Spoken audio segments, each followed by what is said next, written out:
Let's us start our new topic, chapter name matter. This video is part 2 and let's us start our next topic, gas. पिछले videos में हमने solid और liquid को discuss किया था. हमारे next video में हम देख रहे हैं gas. Gas have no fixed shape and no fixed volume. तो जैसा कि हम लोग जानते हैं सॉलिड में शेप और वॉल्यूम दोनों फिक्स था, लिक्विड में शेप फिक्स नहीं था और गैस में शेप और वॉल्यूम दोनों फिक्स नहीं होता है. Gas have no fixed shape and no fixed volume. Gas का आकार और आयतन दोनों निश्चित नहीं होता. The particles that make up gas, वो पार्टिकल्स जो कि गैस को बनाते हैं, are very loosely packed together and can move around very freely.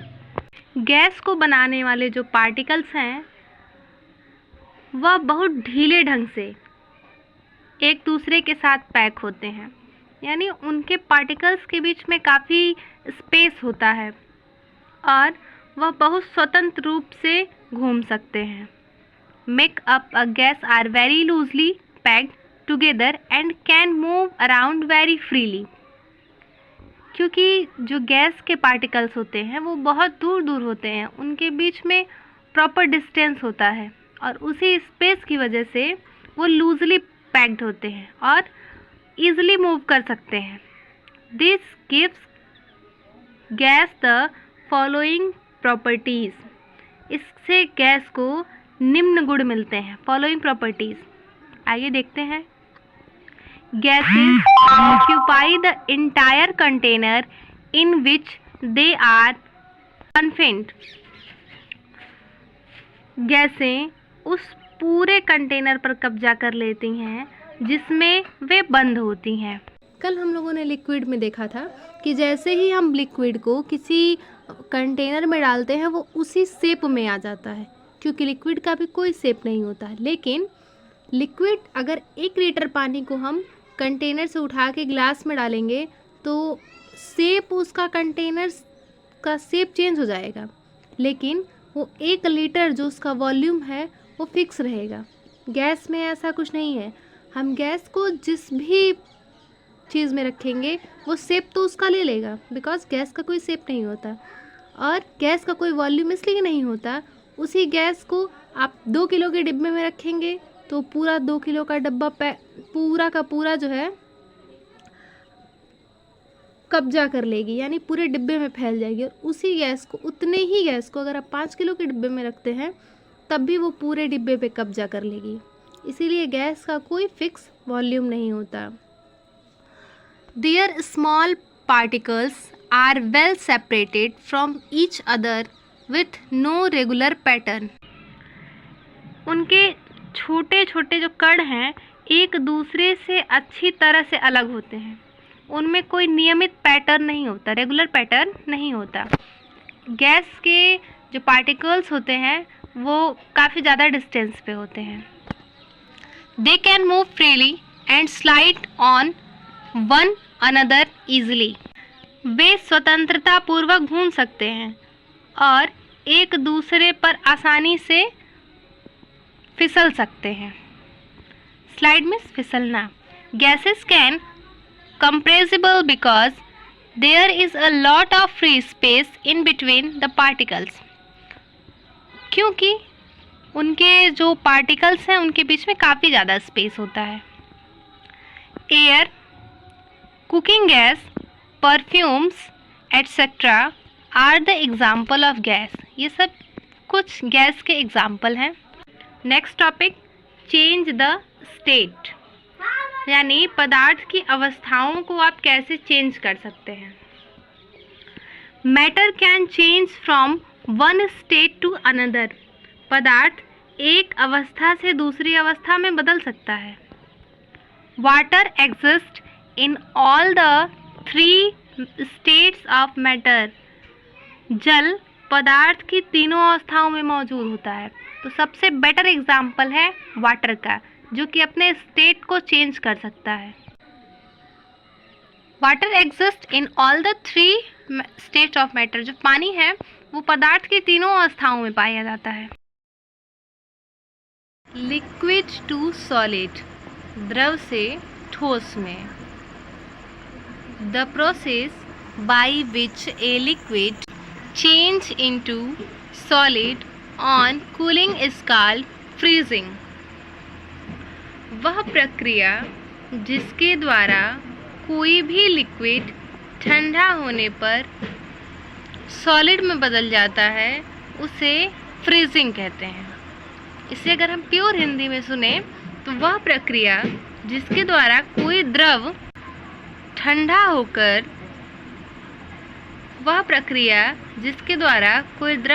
होकर ठोस में बदल जाता है उसे फ्रीजिंग यानी हिमीकरण कहते हैं।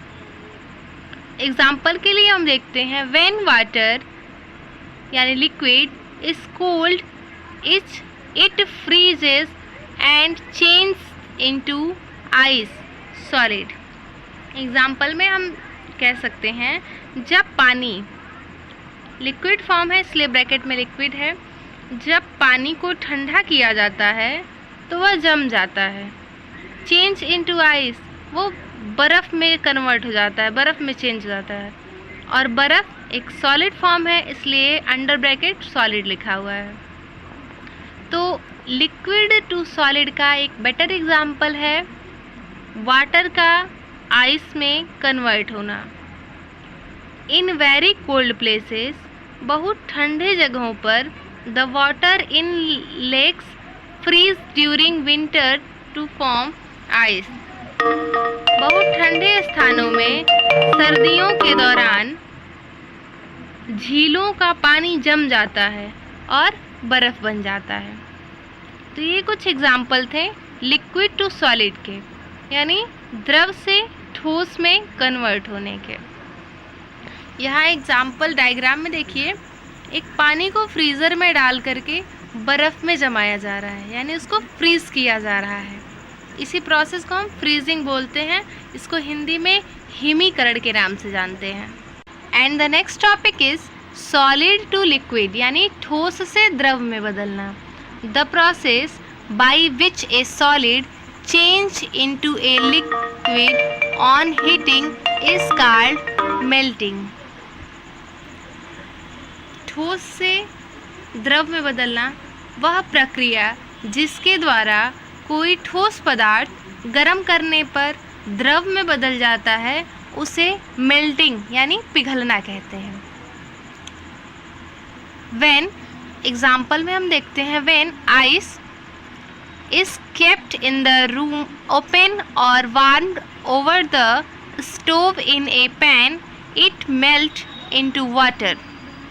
अ बेटर एग्जाम्पल, जब हम बर्फ़ को खुले में रखते हैं या गैस चूल्हे पर रखते हैं तब वह पिघलकर पानी बन जाता है।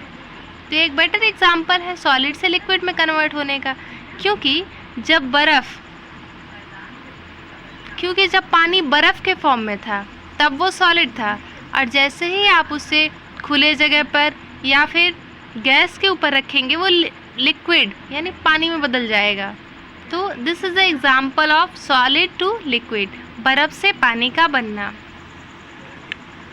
Butter kept in the refrigerator remains solid.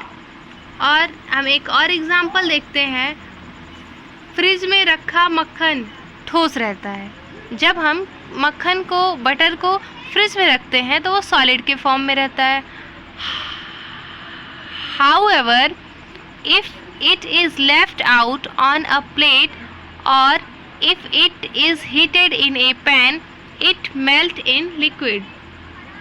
और जब हम उसे प्लेट में रखते हैं या तवे पर गरम करते हैं तो वो तरल रूप में लिक्विड फॉर्म में आ जाता है। तो ये भी एक एग्जाम्पल है सॉलिड से लिक्विड में बदलना। जब तक आप बटर को फ्रिज में रखोगे तब तक वो सॉलिड रहेगा। जैसे ही आप उसे निकाल करके गैस स्टोव पे गर्म करोगे वो लिक्विड के फॉर्म में आ जाएगा। Next, when a candle is lit the wax melts due to the heat of the flame. एक और एग्जाम्पल है, जब मोमबत्ती जलाई जाती है तो लौ की गर्मी के कारण उसका जो मोम होता है वो पिघल कर नीचे गिरने लगता है। जब हम एक मोमबत्ती को जलाते हैं, जब ऊपर उसे हीट का अनुभव होता है, गर्मी का अनुभव होता है, तब जा कर के उसके लौ के कारण उसका मोम पिघल करके नीचे गिरने लगता है। And next topic is liquid to gas, यानी द्रव से गैस में बदलना। The process by which a liquid change into a gas on heating is called vaporisation. वह प्रक्रिया जिसके द्वारा कोई गर्म द्रव होने पर गैस में बदल जाता है, यानी हम कह सकते हैं वह प्रोसेस जिसमें कोई लिक्विड गर्म होकर के गैस में कन्वर्ट हो जाता है, उसे वेपराइजेशन यानी वाष्पीकरण के नाम से जाना जाता है। एग्जाम्पल के लिए, water change into water vapour by vaporisation.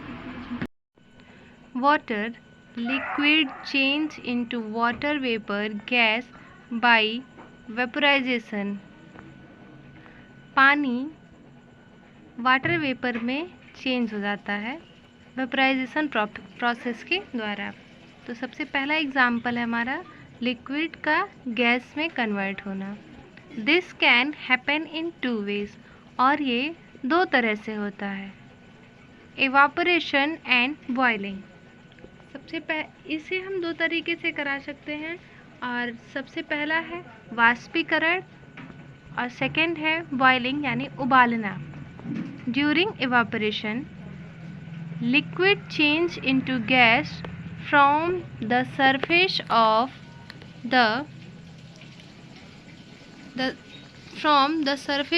the liquid at any temperature।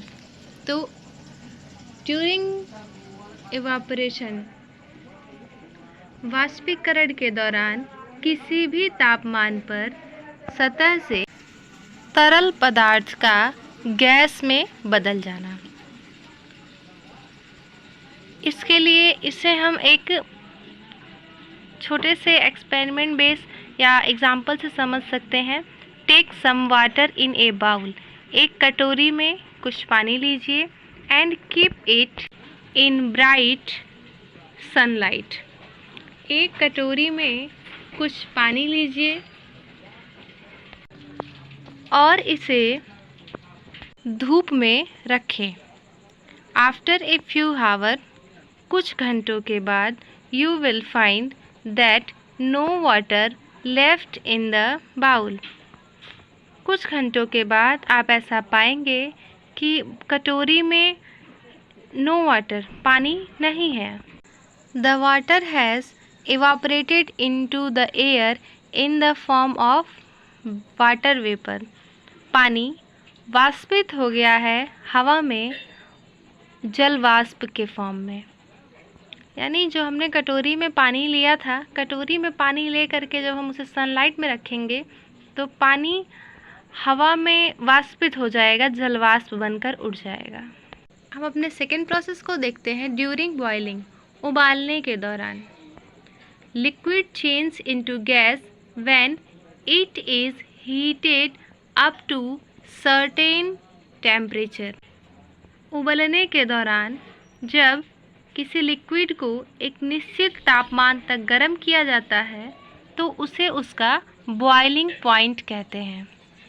जब किसी लिक्विड को एक निश्चित तापमान तक गर्म किया जाता है तो उसे उसका बॉइलिंग पॉइंट कहते हैं।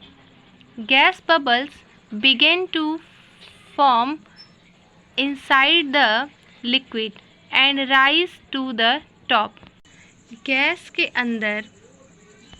लिक्विड के अंदर गैस के बुलबुले बनने लगते हैं और ऊपर की ओर उठने लगते हैं। फॉर एग्जाम्पल, उदाहरण के लिए, when you heat water in a pan, जब आप किसी पैन में पानी को गर्म करते हैं, ओवर द स्टोव के ऊपर, you will see that after some time, आप देखेंगे कुछ समय के बाद, the water begins to churn and bubbles rise to the surface of the water।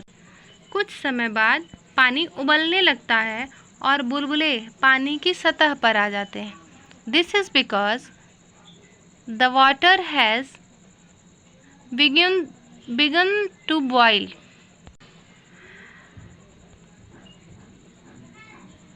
The bubbles that are formed contain water vapor। This is because the water has begun to boil। ऐसा इसलिए होता है क्योंकि पानी उबलने लगा है। The bubbles that are formed contain water vapor। और जो बबल्स हैं, जो बुलबुले आते हैं पानी के ऊपर, वो वाटर वेपर में कन्वर्ट हो जाते हैं। वाटर वेपर माने जलवाष्प में। एग्जाम्पल को हम दोबारा से रिपीट करते हैं। जब हम पानी को पैन में रख के स्टोव के ऊपर रखते हैं गर्म करने के लिए, तो पानी कुछ समय के बाद जब हम उसे हीट करते हैं तो पानी में ऊपरी सतह पर बुलबुले उठने लगते हैं। वही बुलबुले वाटर वेपर की फॉर्म में कन्वर्ट हो जाते हैं, जलवाष्प बन के उड़ जाते हैं। इसीलिए पैन में कुछ समय के बाद वाटर नहीं दिखाई देता, वो जलवाष्प बन के हवा में उड़ जाता है।